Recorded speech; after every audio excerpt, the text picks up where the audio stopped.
4월 23일 묵상기도 드리겠습니다. 여호와께 그의 이름에 합당한 영광을 돌리며 거룩한 옷을 입고 여호와께 예배할지어다. 시편 29장 2절 말씀입니다. 오늘 나의 삶의 예배 가운데 함께 하소서라는 기도 제목입니다. 하나님 아버지, 오늘도 주님의 은혜로 하루를 시작하게 하심을 감사합니다. 어제의 하루를 함께 해주셨음을 고백하고 감사를 드립니다. 오늘 나의 가족들, 특별히 자녀들을 위하여 기도합니다. 그들이 가는 곳마다 주님께서 함께 하시고 지켜주옵소서. 그 마음을 주님께서 지켜주셔서 주님 안에 거하게 하시고 주님을 배워가는 자들이 되게 하옵소서. 나에게 할 일을 주신 하나님 감사합니다. 내게 주어진 일들 앞에 부끄럼 없이 성실하게 하시고 오늘도 주님의 능력으로 하루를 살아가게 하옵소서. 오늘도 주님을 나의 자리에 초대합니다. 떠나지 마시고 함께 하옵소서. 예배에 함께 하시는 그 주님께서 오늘 나의 하루의 예배, 삶을 예배 가운데 함께 하옵소서. 오늘 만나는 자들을 축복하시고 은혜가 오고 가는 만남이 되게 하옵소서. 오늘 내가 이루어야 할 일들이 반드시 이루어지는 하루 되게 하옵소서. 오늘 나를 지키시고 함께 하옵소서. 언제나 나와 동행하시는 예수 그리스도 이름으로 기도합니다. 아멘. 사도신경으로 신앙 고백 드리겠습니다.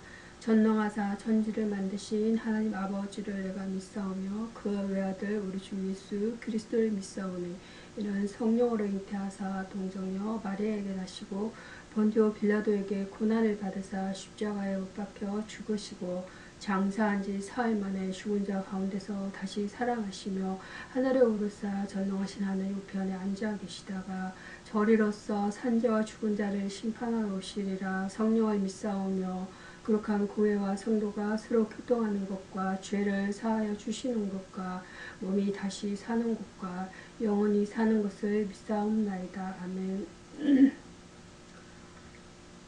오늘의 성경 말씀은 사도행전입니다. 사도행전 2장 37절에서 42절 말씀, 구원의 방법이란 본문 내용으로 은혜를 나눠보도록 하겠습니다. 베드로의 설교를 통해 구원의 방법이 과연 무엇인지 알아보도록 하겠습니다. 믿음이다. 에베소서 2장 8절 말씀입니다. 믿음은 덜음에서 난다. 덜음은 복음을 들음으로써 믿음이 생겨난다는 것입니다. 그들은 말씀을 듣고 마음이 찔렸다라고 말했습니다. 저 설교를 듣고서 십자가에 달리신 예수께서 누구신가를 알게 되었다는 것이에요. 또한 그 예수를 자기들이 죽었다는 것을 알았다는 것입니다. 우리는 하나님께서 주와 그리스도를 삼으신 예수의 십자가를 바라볼 때마다 죄를 깨닫게 된다라고 말씀하세요. 회개입니다. 사도행전 2장 38절입니다. 회개는 믿음의 변화이며 행동의 변화이다 라고 말씀합니다. 그것은 과거 생활의 죄를 깊이 깨닫고 옛 생활로부터 돌이키는 것이라는 것입니다. 회개하는 자는 어려우신 하나님을 알고자 하는 마음과 죄악의 저주로부터 구원을 받고자 하는 간절한 마음을 갖게 된다는 것이에요. 그는 하나님의 뜻에 따라 희생할 준비를 갖추게 된다는 것입니다. 영접하는 것입니다. 사도행전 2장 41절 말씀입니다. 그 말씀을 받는 사람은 세례를 받음으로써 예수를 영접하였다라고 말씀하고 계세요. 영접하는 자, 곧 그 이름을 믿는 자는 하나님의 자녀가 되는 권세를 누린다라는 말씀이에요. 요한복음 1장 12절입니다. 이러한 약속은 믿는 사람 누구에나 주신 것입니다. 그러므로 믿고 세례를 받는 사람들은 성령을 선물로 받게 된다는 것이에요. 구원의 약속은 하나님의 이름을 부르는 자에게 주어진다라고 말씀하고 계세요. 구원받는 성도가 성장하고 축복을 계속 누릴 수 있는 것은 말씀과 성도의 교제와 기도에 힘쓰는 것이다 라고 말씀하고 계세요. 구원이라는 것은 예수와 소테리아 스스로는 도저히 빠져나올 수 없는 극심한 괴로움이라 커다란 위험으로부터 제3자가 건져내주는 일이라는 것입니다. 우리는 이 구원에 참여하기 위해서 그리스도를 믿는다라는 것이에요. 다음은 구약성경 시편입니다.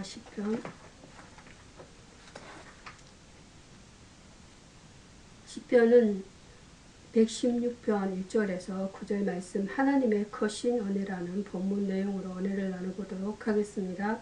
견줄 데 없는 고난과 절망, 숭고의 어둠을 경험한 사람들은 이 시편을 잘 이해할 수가 있을 것입니다. 강구를 덜으신다라는 것이에요. 시편 116편 1절에서 4절 본문 내용입니다. 목자가 사랑하는 양들의 음성을 알듯이 그분은 당신의 종들의 음성을 아시며 아버지가 아들의 간구를 덜어주듯이 그분은 우리의 기도를 응답하신다라는 것이에요. 그분은 환난 날에 나를 부르라. 내가 너를 건지리니 내가 나를 영화롭게 하리로다. 시편 50편 15절 말씀입니다.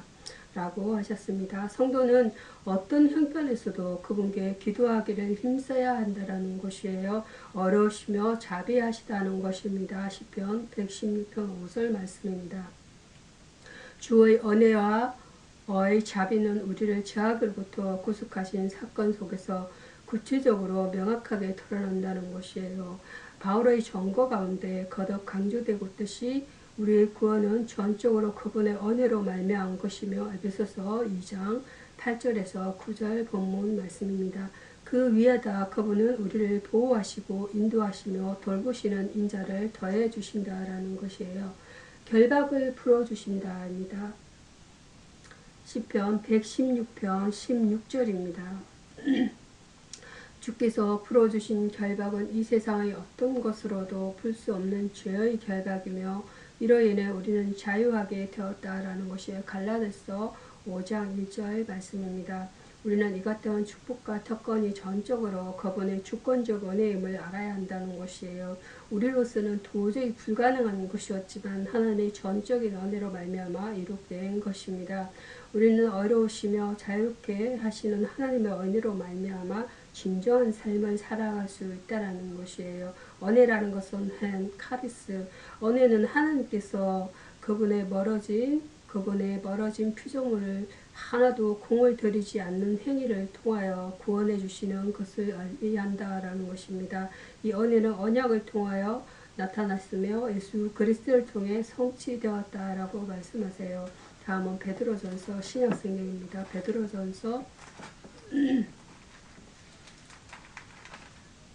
베드로전서입니다. 베드로전서 1장 17절에서 32절, 17절에서 22절 본문은 행위를 삼가하라는 내용이 되겠습니다. 행위를 삼가하라는 내용으로 은혜를 나눠보고자 합니다. 사람의 모든 행위는 천국 보상의 근거가 되기 때문에 본문은 우리에게 행위를 삼가할 것을 교훈하고 있습니다. 하나님은 각 사람의 행위대로 갚으십니다. 우리가 행하는 모든 일들은 하나님께서 보장해 주시는 유일한 근거가 되기 때문에 모든 행위를 조심하고 삼가하는 자가 후회할 일이 없게 되는 법이라는 것입니다. 하나님은 사람을 외모로 취하지 않으시고 편벽되어 향하시는 법도 없으시므로 누구든지 자기가 심은 그것을 거두게 되어 있다라는 것이에요. 또 주 앞에서 명백히 드러난다고 말씀하고 계세요. 인간은 예수의 피로만 깨끗하게 됩니다. 사람이 죄와 모든 더러움으로부터 깨끗하게 될 수 있는 유일한 방법은 그분의 그리스도의 피뿐인 것입니다. 양이나 염소의 피로는 깨끗하게 될 수 없으되 예수의 피를 힘입는 자들은 과거의 전력에 관계없이 깨끗하게 되는 것이 가능하다는 것이에요. 우리 모두가 주의 피로 깨끗함을 받았으니 모든 행위를 삼가 더럽힘 없게 하여야 한다라고 말씀하세요. 마음으로 뜨겁게 비차 사랑해야 합니다. 바울은 사랑을 가리켜서 율법의 완성이라고 전거했다라는 것입니다. 이것을 내 몸같이 사랑하는 것은 최고의 법을 지키는 것으로서 우리 모든 성도들이 힘써야 할 일이라는 것입니다. 사랑할 때 뜨겁게 사랑해야 한다는 것이에요. 우리 서로 사랑함으로 주의 제자됨이 전거되며 우리의 주께 대한 사랑이 입증되는 셈입니다. 천국 시민의 우리는 서로 사랑하고 우리 행위를 삼가서 시민의 의무를 다해야 한다라고 말씀하세요. 행위라는 것은 액트, 인간의 모든 동작을 말하며 좁은 뜻으로는 분명히 목적, 관념, 동기를 갖고 사려, 선택, 결심을 거쳐 의식적으로 행해지는 의지적 동작으로서 선악에 대한 판단의 대상이 되는 인간의 언행을 가리킨다라고 말씀합니다. 이어서 누가복음입니다. 누가복음.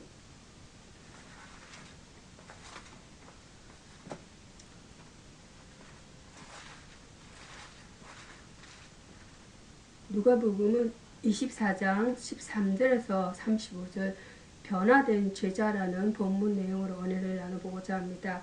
엠마오로 가는 두 제자에게 예수님이 나타나셨습니다. 예수님을 만난 그들은 놀랍게 변화되었습니다. 가려진 눈인 것입니다. 엠마오로 내려가는 두 제자는 그들 앞에 부활하신 주께서 나타나셔서 그들과 이야기를 나누시는데도 주님을 알아보지 못했다라는 것이에요. 그들의 눈은 실망과 슬픔과 두려움으로 가리워져 있었기 때문이라는 것입니다. 낙심한 사람의 눈은 보기는 봐도 알지 못하게 되는 것입니다. 성도는 항상 믿음의 눈을 크게 뜨고 주님을 바라보며 살아야 한다는 것이에요. 밝아진 눈입니다. 두 제자는 예수님께 주님의 무덤이 비고 부활하셨다는 천사의 소식을 들었다는 소식과 제자들 가운데 두어 사람이 그것을 확인하였다는 이야기를 하면서도 주님을 깨닫지 못했다라는 것이에요. 그러자 주님은 저희를 위해 떡을 가지고 축사하셔서 저희들이 먹고 눈이 밝아지도록 도우셨을 때야 주님을 알아보게 되었다라고 말씀하고 계세요. 뜨거워진 마음입니다. 눈이 밝아져 주님을 알아보게 되었지만 주님은 이미 그곳에 계시지 않았다라고 말씀하세요. 그러나 그들의 가슴은 조금 전에 풀이해 주신 주님의 말씀으로 인해 뜨거워졌고 뜨거운 마음을 어찌할 수 없어 예루살렘으로 들어가 주님의 부활을 전하는 자가 되었다라는 것이에요. 지금까지 좌절과 낙심 가운데 두려워하던 자들이 담대한 선바다가 된 것이에요. 기독교는 변화의 종교인 것입니다. 주님을 만남으로 변화받고 말씀을 듣고 성례에 참여함으로 변화를 받는다라는 것이에요. 변화라는 것은 메타모르고 예수께서 높은 산에 올라가 베드로, 야고보, 요한 앞에서 영화롭게 변하셨습니다. 이 변형 사건은 예수님의 참된 본성에 대하여 제자들에게 밝혀주신 하나님의 계시였다라고 말씀합니다. 기도하시겠습니다. 천국을 유업으로 허락하신 하나님, 천국 시민다운 모습을 갖추지 못한 저의 죄를 용서하여 주옵소서. 제가 진즉 겸손한 사람이 되어 내 자신을 과대평가하거나 지나치게 과소평가하지 않게 하옵소서. 성령의 도우심을 받아 교만해지는 마음을 날마다 쳐서 복종시킬 수 있기를 원하오니 받아 주옵소서. 주님, 인간 조건에 따라서 사람을 대하는 것이 오늘날의 쇠퇴입니다. 자도 알게 모르게 남을 실족해 할까, 저도 알게 모르게 남을 실족해 할까 두렵사오니 말로나 행실로 남을 낙심케 하거나 넘어뜨리지 않도록 다스려 주옵소서.